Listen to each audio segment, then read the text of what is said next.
بسم اللہ الرحمن الرحیم۔ ماں باپ کی بخشش کے لیے عظیم تحفہ جو حضرت محمد صلی اللہ علیہ وسلم نے بتایا۔ ماں باپ یا دوسرے اہل و عیال کی بخشش کے لیے یہ 3 صورتیں پڑھ کر ایصال کریں، اس پر عذاب اٹھا لیا جاتا ہے اور اس کو جنت کی نوید سنا دی جاتی ہے۔ وہ 3 صورتیں یہ ہیں: دنیا کی ہر نعمت اپنی جگہ، لیکن ایک نعمت ایسی ہے جس کے بغیر زندگی کا ہر رنگ بے رنگ اور ہر خوشی بے معنی لگتی ہے۔ وہ نعمت ہے ماں باپ۔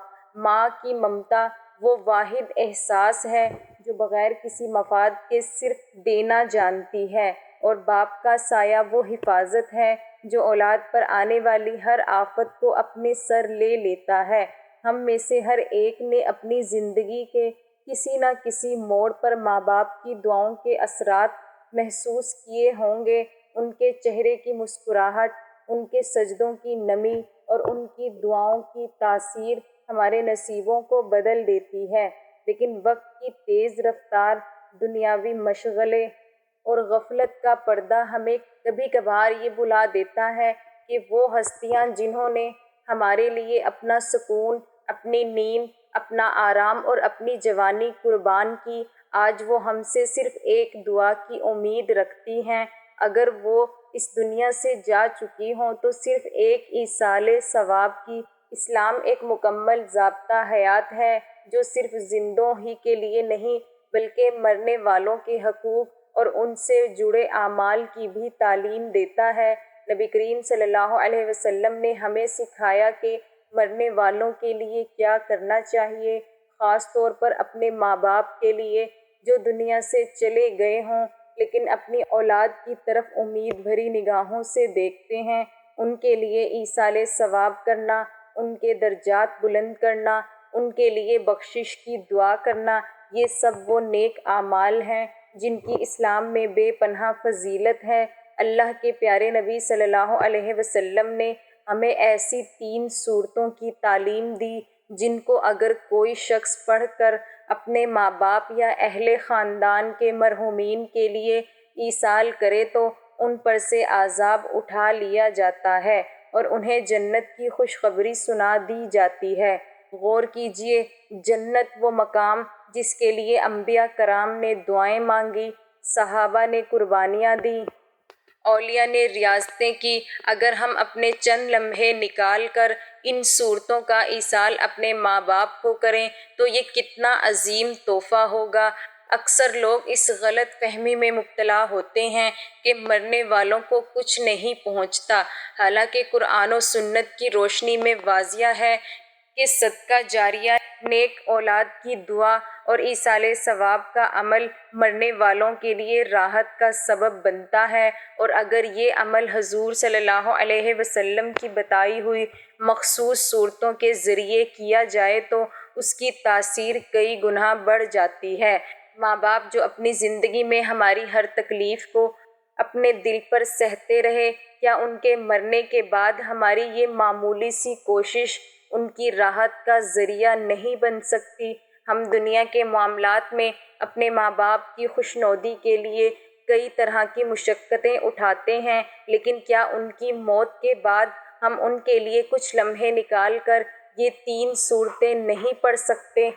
یاد رکھیے، یہ نہ صرف ان کے لیے راحت کا سامان ہے بلکہ خود ہماری زندگیوں کے لیے بھی برکت، سکون، رزق میں اضافہ اور مشکلات سے نجات کا ذریعہ بنتی ہے۔ جو شخص دنیا میں اپنے والدین کا حق پہچانتا ہے، اللہ تعالیٰ اس کے لیے دنیا آخرت کے دروازے کھول دیتا ہے۔ نبی کریم صلی اللہ علیہ وسلم کا فرمان ہے کہ جب انسان مر جاتا ہے تو اس کے اعمال منقطع ہو جاتے ہیں سوائے 3 چیزوں کے: صدقہ جاریہ، علم نافع یا نیک اولاد جو اس کے لیے دعا کرے۔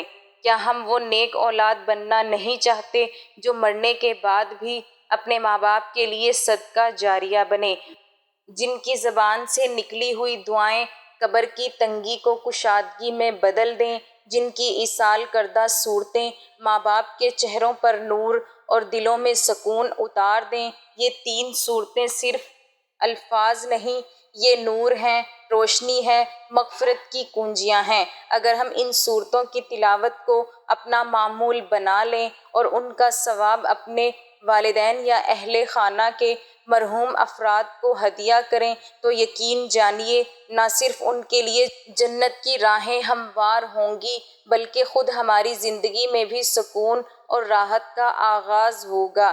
یہ صورتیں کون سی ہیں، ان کے کیا اسرار ہیں، ان کی تلاوت کا صحیح وقت اور طریقہ کیا ہے اور ان سے جڑی ایسی سچی کہانیاں اور عبرتناک واقعات کیا ہیں جو سن کر دل لرز اٹھتا ہے۔ آئیے اس روحانی سفر کا آغاز کرتے ہیں اور جانتے ہیں ان 3 صورتوں کا ذکر جن کے ذریعے قبر والوں کو جنت کی نوید سنائی جاتی ہے۔ نبی کریم صلی اللہ علیہ وسلم نے فرمایا، اے میری امت کے لوگو، جو مجھے اللہ کہتا ہے میں وہ بات سناتا ہوں۔ پھر فرمایا، اے میری امت کے لوگو، کیا میں تم کو عطا نہ کروں؟ کیا میں تم کو بخشش کے کلمات نہ بتاؤں؟ کیا میں تم کو وہ کلمات نہ دوں جب تو فوت شدگان ماں باپ یا اہل و عیال کے لیے یہ کلمات ایصال کریں، تیرے اٹھنے سے پہلے بخشش کی نوید ان کو سنا دی جائے؟ کیا تمہارے ساتھ احسان نہ کروں کہ جب تم یہ صورتیں پڑھو تو اللہ تعالیٰ تمہارے گناہ بخش دے گا، اگلا پچھلا، پرانا نیا، جو بھول کر کیا اور جو قصدن کیا، چھوٹا اور بڑا اور پوشیدہ اور ظاہر۔ اس کے بعد یہ کلمات تعلیم فرمائے جس سے انسان کی بخشش اور ان کے والدین اور رشتہ دار جو فوت شدگان ہیں ان کی بخشش کے لیے یہ کلمات تعلیم فرمائے۔ محترم ناظرین، حضرت عائشہ صدیقہ رضی اللہ تعالی عنہا بیان فرماتی ہیں کہ میں نے حضور اقدس صلی اللہ علیہ وسلم کو نصف شعبان کی شب دیکھا کہ آپ سجدے کی حالت میں دعا مانگ رہے تھے۔ بس جبرائیل علیہ السلام نازل ہوئے اور عرض کیا کہ اللہ تعالیٰ نے آپ کی شفاعت پر آپ کی 1/3 امت کی مغفرت فرما دی ہے۔ بس حضور نبی کریم صلی اللہ علیہ وسلم مزید التجا کرتے رہے یہاں تک کہ جبرائیل علیہ السلام پھر نازل ہوئے اور عرض کیا کہ اللہ تعالیٰ آپ کو سلام فرماتا ہے اور ارشاد فرماتا ہے کہ میں نے آپ کی نصف امت جہنم کی آگ سے آزاد فرما دی ہے۔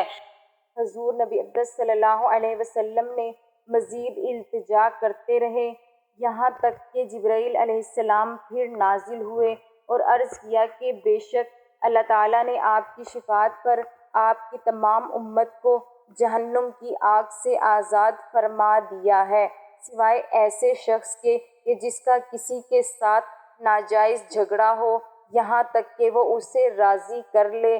نبی کریم صلی اللہ علیہ وسلم پھر التجا کرتے رہے حتیٰ کہ جبرائیل علیہ السلام پھر نازل ہوئے اور عرض کیا کہ بے شک اللہ تعالیٰ نے اس بات کا ذمہ لے لیا ہے کہ آپ کی امت میں سے جس پر کسی کا حق ہوگا اللہ تعالیٰ اس کو اپنے فضل و کرم اور اپنی رحمت سے راضی فرما دے گا۔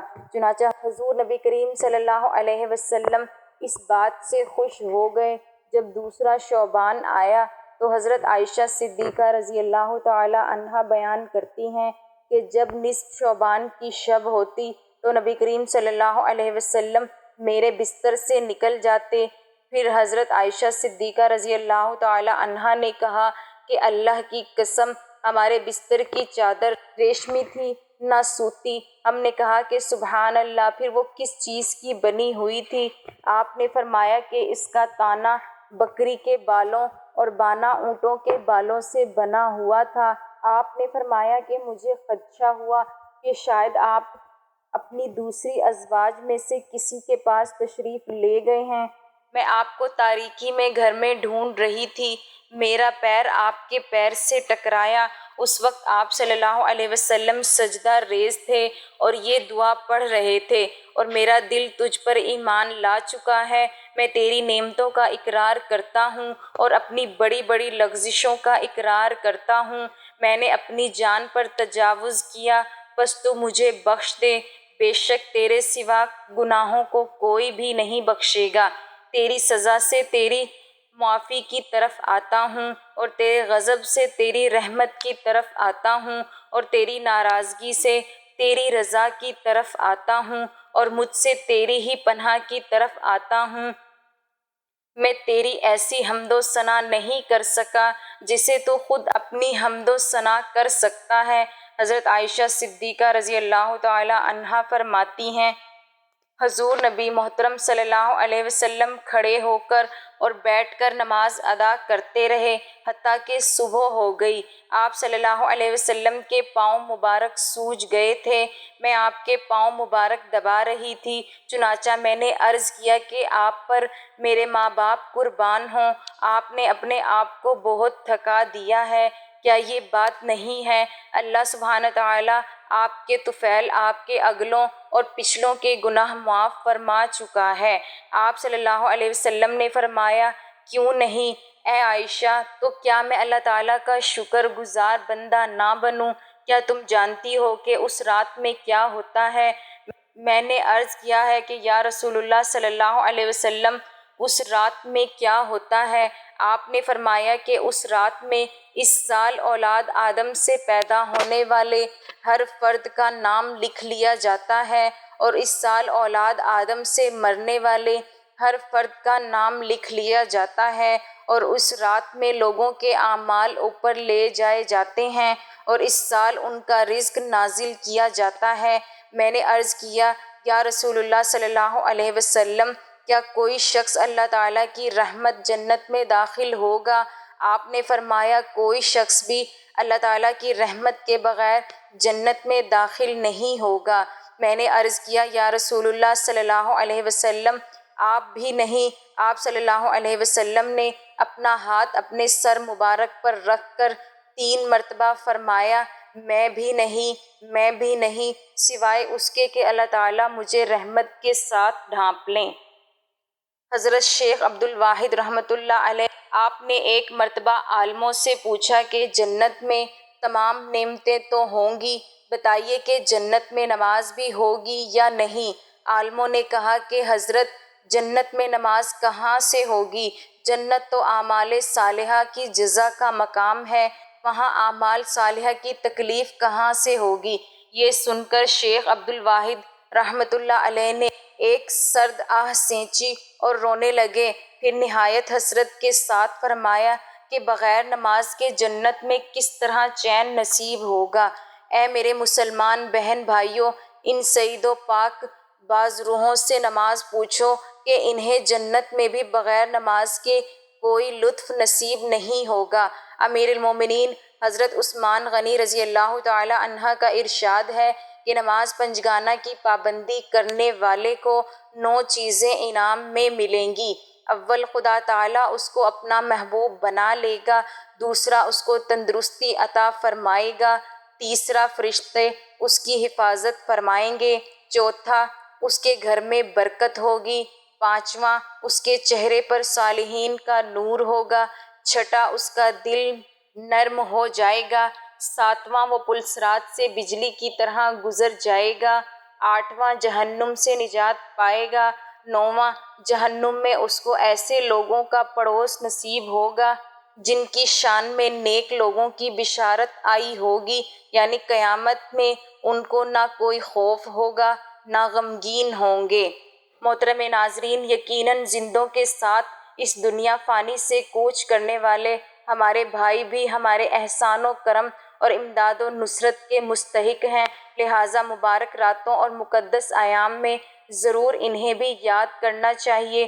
حدیث پاک میں آیا ہے، اگر تم میں کوئی اپنے بھائی کو نفع پہنچا سکتا ہو تو پہنچائے، اور صدقہ و خیرات، تلاوت قرآن پاک، ذکر و خیر کا ثواب کسی مرحوم کو پہنچایا جائے تو یقیناً ان کو پہنچتا ہے اور ان کو اس سے فائدہ ہوتا ہے۔ اس پر احادیث کثیرہ شاہد ہیں۔ امت مسلمہ میں کوئی بھی اس کا منکر نہیں، اور جو منکر ہے وہ یقیناً گمراہ اور مسلمانوں کا بدخواہ ہے۔ حضرت محمد صلی اللہ علیہ وسلم نے اپنے چچا حضرت عباس رضی اللہ تعالی عنہ کو ارشاد فرمایا کہ میں آپ کو ایسا تحفہ نہ دوں جس سے آپ کی بخشش ہو؟ کیا میں آپ کو وہ عطا نہ کروں جس سے آپ کو جنت کی بشارت ملے؟ آپ صلی اللہ علیہ وسلم نے فرمایا کہ جو شخص اپنے مرحومین والدین یا اپنے عزیز و قارب کے لیے یہ 3 صورتیں پڑھ کر ان کو ایصال ثواب کرتا ہے تو ان کی بخشش کر دی جاتی ہے، عذاب قبر سے ان پر سے ہٹا لیا جاتا ہے اور ان کو جنت کی بشارت دی جاتی ہے۔ اور وہ 3 صورتیں یہ ہیں: سورۃ یاسین، سورۃ ملک اور سورۃ اخلاص۔ حضور پاک صلی اللہ علیہ وسلم کا فرمان ہے کہ جو شخص ان 3 صورتوں کو پڑھ کر مردوں کو ایصال ثواب کرے تو مردوں پر سے عذاب اٹھا لیا جاتا ہے اور ان کی بخشش و مغفرت اللہ کے ذمہ کرم پر آ جاتی ہے اور ان کو بخشش کی نوید سنا دی جاتی ہے۔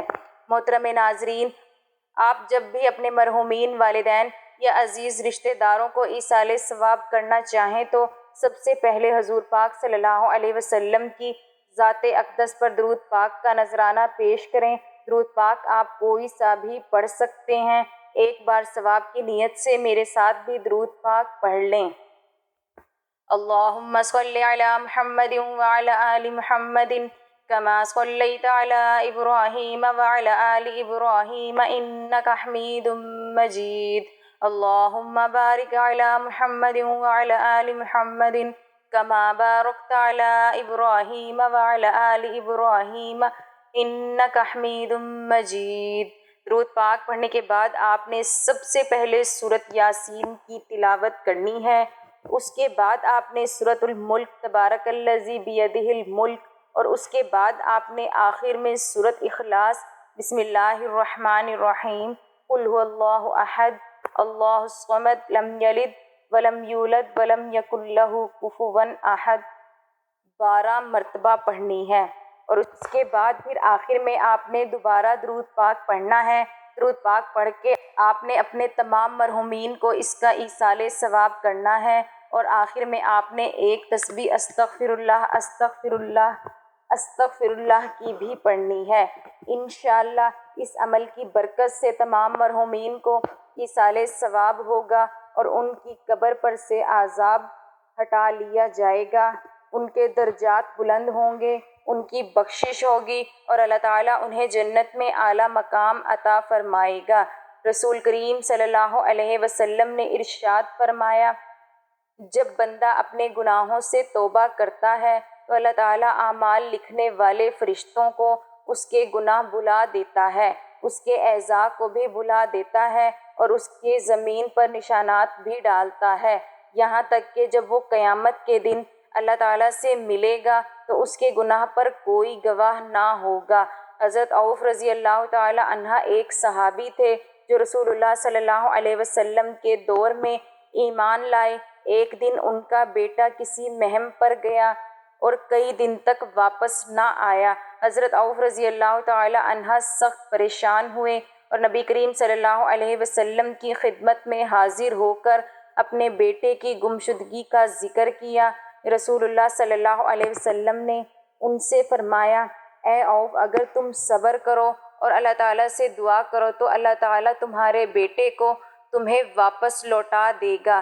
حضرت عوف رضی اللہ تعالی عنہ نے نبی کریم صلی اللہ علیہ وسلم کے فرمان پر مکمل بھروسہ کیا اور صبر کے ساتھ اللہ تعالیٰ سے دعا کرتے رہے اور اس دعا کا ورد کرتے رہے۔ حضرت عوف رضی اللہ تعالی عنہ گھر واپس تشریف لائے اور اپنی زوجہ کو اس وظیفے کے بارے میں بتایا، اور دونوں نے اللہ کی رضا کے لیے یہ وظیفہ پڑھنا شروع کر دیا۔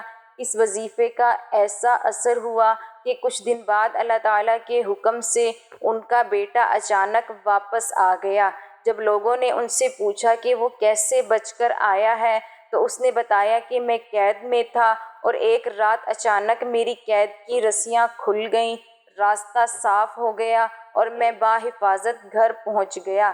یہ واقعہ اللہ تعالیٰ پر کامل یقین اور نبی کریم صلی اللہ علیہ وسلم کے ارشادات پر مکمل اعتماد کی بہترین مثال ہے۔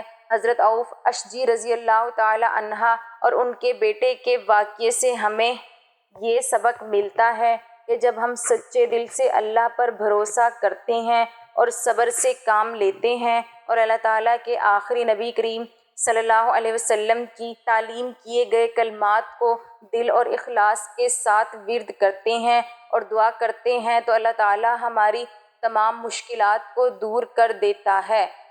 رسول اللہ صلی اللہ علیہ وسلم نے فرمایا ہر بنی آدم انسان گناہ گار ہے اور بہترین گناہ گار وہ ہیں جو توبہ کرنے والے ہیں۔ گناہ دل کو سیاہ کر دیتا ہے۔ نبی کریم صلی اللہ علیہ وسلم نے فرمایا جب بندہ گناہ کرتا ہے تو اس کے دل پر ایک سیاہ نقطہ لگ جاتا ہے، پھر اگر وہ توبہ کر لیتا ہے اور استغفار کرتا ہے تو وہ صاف کر دیا جاتا ہے، اور اگر وہ دوبارہ گناہ کرتا ہے تو وہی سیاہی بڑھتی رہتی ہے یہاں تک کہ اس کا پورا دل کالا ہو جاتا ہے۔ ابن ماجہ رسول اللہ صلی اللہ علیہ وسلم نے فرمایا آدمی گناہ کی وجہ سے اس رزق سے محروم کر دیا جاتا ہے جو اس کے لیے لکھ دیا گیا تھا۔ چھوٹے گناہوں کو معمولی نہ سمجھو۔ نبی کریم صلی اللہ علیہ وسلم نے فرمایا چھوٹے گناہوں کو معمولی نہ سمجھو کیونکہ یہ مل کر انسان کو ہلا سکتے ہیں، جیسے لکڑیاں اکٹھی کر کے بڑی آگ جلائی جاتی ہے۔ رسول اللہ صلی اللہ علیہ وسلم سے پوچھا گیا کون سا عمل سب سے بہتر ہے؟ آپ صلی اللہ علیہ وسلم نے فرمایا یہ کہ تمہاری زبان ہمیشہ اللہ کے ذکر میں تر رہے۔ ذکر کرنے والوں کو اللہ یاد رکھتا ہے۔ اللہ تعالیٰ فرماتا ہے تم میرا ذکر کرو میں تمہیں یاد رکھوں گا۔ ذکر الہی سب سے افضل عمل ہے۔ ذکر الہی دل کو سکون دیتا ہے۔ اللہ تعالیٰ نے قرآن مجید میں ارشاد فرمایا جان لو اللہ کے ذکر سے دلوں کو سکون ملتا ہے۔ رسول اللہ صلی اللہ علیہ وسلم نے فرمایا جو شخص سبحان اللہ و بحمدہ 100 مرتبہ کہے اس کے سارے چھوٹے گناہ معاف کر دیے جاتے ہیں، خواہ وہ سمندر کی جھاگ کے برابر ہی کیوں نہ ہوں۔ بڑے گناہوں کے لیے توبہ استغفار کرنا لازم العظیم حاجت ہے، اور اللہ بڑا مہربان رحمان رحیم اور بخشنے والا ہے۔ میری اللہ تعالیٰ سے دعا ہے کہ اللہ تعالیٰ میرا سنانا اور آپ کا سننا اپنی پاک بارگاہ الہی میں قبول و منظور فرمائے، جو مانگا مقدر فرمائے، جو نہیں مانگ سکے بن مانگے عطا فرمائے۔ اللہ تعالیٰ نیکی کی بات کو سننے سمجھنے اور اس پر عمل کرنے کی طاقت اور توفیق مرحمت فرمائے، آمین۔ ناظرین اگر آپ کو آج کی ویڈیو اچھی لگی ہو تو ویڈیو کو لائک شیئر اور کمنٹ سیکشن میں اپنی رائے کا اظہار ضرور کریں، اور آپ سے گزارش ہے کہ اللہ تعالیٰ کے ناموں میں سے کوئی ایک نام کمنٹ سیکشن میں ضرور شیئر کریں۔ اللہ تعالیٰ ہم سب کا حامی و ناصر ہو۔ مجھے بھی اپنی دعاؤں میں یاد رکھنا، آمین۔ جزاک اللہ۔